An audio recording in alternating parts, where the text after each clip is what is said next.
El Consejo Estatal para las Culturas y las Artes de Chiapas te da la bienvenida a las transmisiones digitales del programa cultural El Arte Ayuda. A través de nuestras redes sociales estaremos transmitiendo talleres, literatura, artes escénicas, visuales y populares. Sigue nuestras transmisiones y disfruta de todo el talento y la pasión de los artistas y creadores de Chiapas. Hola, soy Miguel Fermín Rodríguez Arévalo. Acompáñame en un viaje imaginario para conocer un instrumento musical que se llama viola. Desde Italia en el siglo XVI hasta Chiapas en nuestros tiempos. Espero disfrutes de esta historia.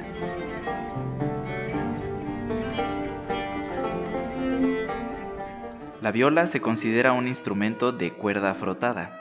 Esto significa que su principal característica para producir sonido es que posee al menos una cuerda tensa que es frotada con una vara que llamamos arco.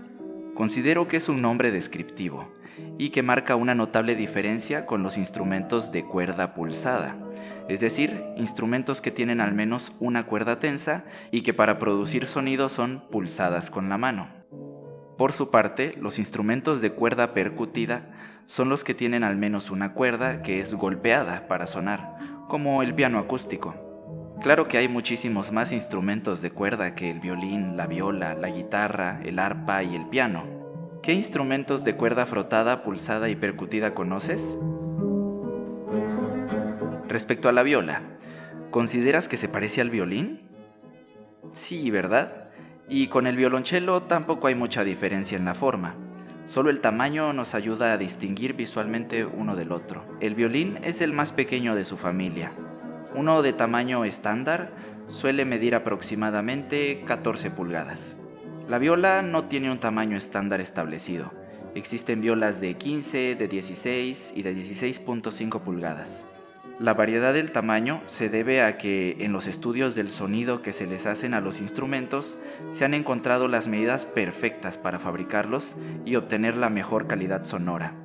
El violín y el cello tienen las proporciones acústicamente perfectas, pero si la viola fuese proporcionalmente perfecta, tendría que ser mucho más grande y eso la haría imposible de tocar. Así que sacrificamos un poco la calidad sonora a favor de poder tocarla lo mejor posible. Lawrence Power, violista de la Orquesta Filarmónica de Londres, dice que esto hace que la viola sea interesante, ya que como no hay un tamaño estándar para el instrumento, tampoco se ha buscado un sonido estándar para quienes la tocan. Claro que él es violista y opina cosas lindas de la viola. Bien, ya vimos que tiene un tamaño diferente al violín y muy diferente al cello y al contrabajo. ¿Eso hará que suene diferente? Si comparamos una a una las cuerdas del violín y la viola, notaremos que el violín tiene una cuerda más aguda que la viola, que comparten 3 cuerdas que suenan similar y que la viola tiene una cuerda más grave que el violín no tiene.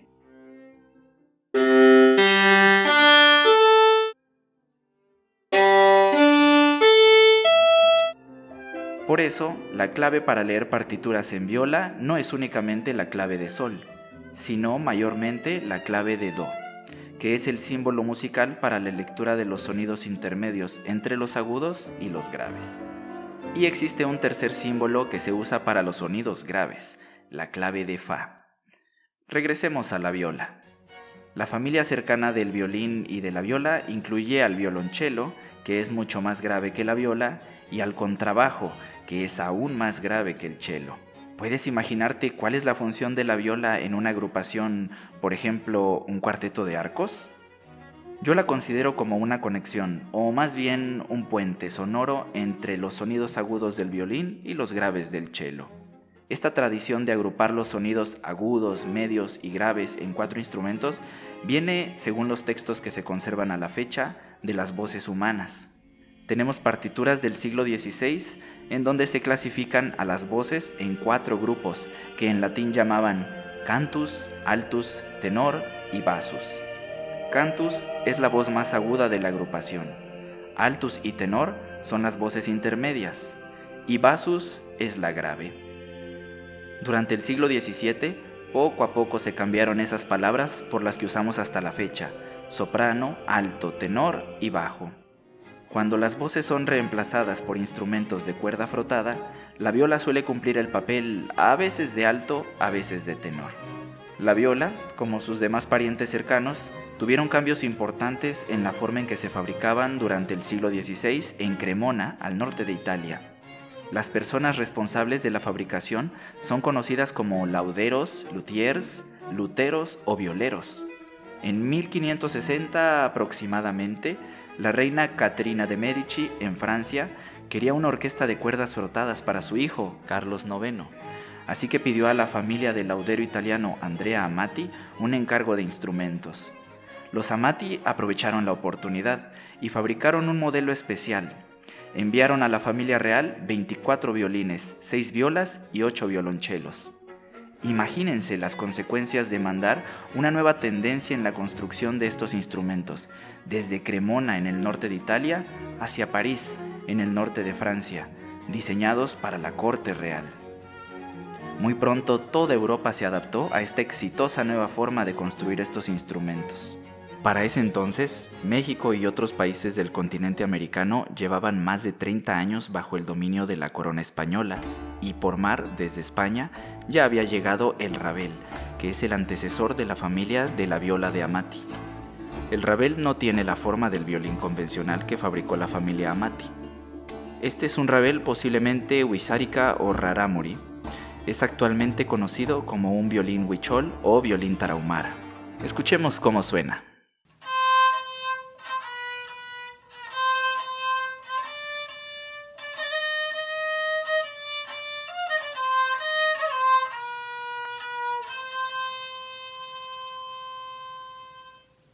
Años más tarde, el rabel fue sustituido por el violín modelo Amati, que entró a México por el puerto de Veracruz. En el siglo XVIII, la música del lugar era una mezcla entre el folclore europeo, africano y de los nativos mexicanos. En la Catedral de Guadalajara se conservan documentos que dan testimonio del nacimiento de unos estilos musicales que los mestizos llamaban son y jarabe. Así nació una música nueva, con características especiales que otras personas llamaron folias criollas.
Junto con los españoles, llegaron los instrumentos y las folias a lo que hoy conocemos como Chiapas. Pero Chiapas no era como lo conocemos actualmente.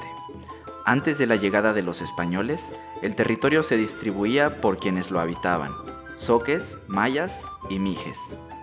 La llegada de los españoles armados ocupando terrenos por la fuerza tomó varios años, aproximadamente entre 1524 y 1545. Precisamente de 1545 y de esta región se conserva un documento en el que se relata una fiesta de indígenas mixtecos y se describe con precisión una marimba de esa época, llamada macahuil. La introducción de las violas posiblemente se debió a la conquista religiosa, quizá también en 1545 con la llegada de Fray Bartolomé de las Casas, con la misión de evangelizar a los pueblos indígenas de la región y a los esclavos africanos. Aunque tanto en la región Zoque como en la Maya se utilizan aún hoy en día tambores y flautas de carrizo para su música, en la zona Zoque predomina el uso de la marimba, mientras que los violines, guitarras y arpas se convirtieron en los instrumentos convencionales de los descendientes de los mayas. En ambas regiones puede percibirse en sus sones la tradición musical hermanada a través de los años.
Con esta música hemos llegado al final de nuestro recorrido.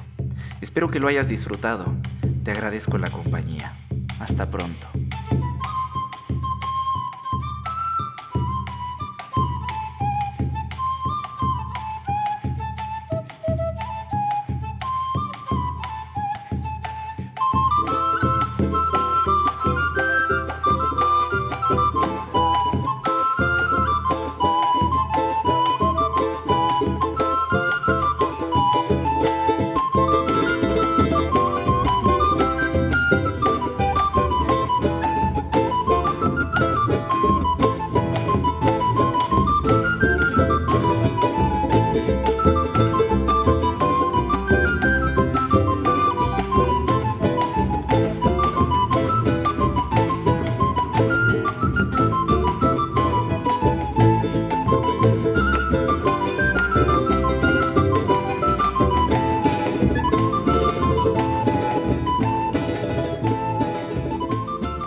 Consejo Estatal para las Culturas y las Artes, Gobierno de Chiapas.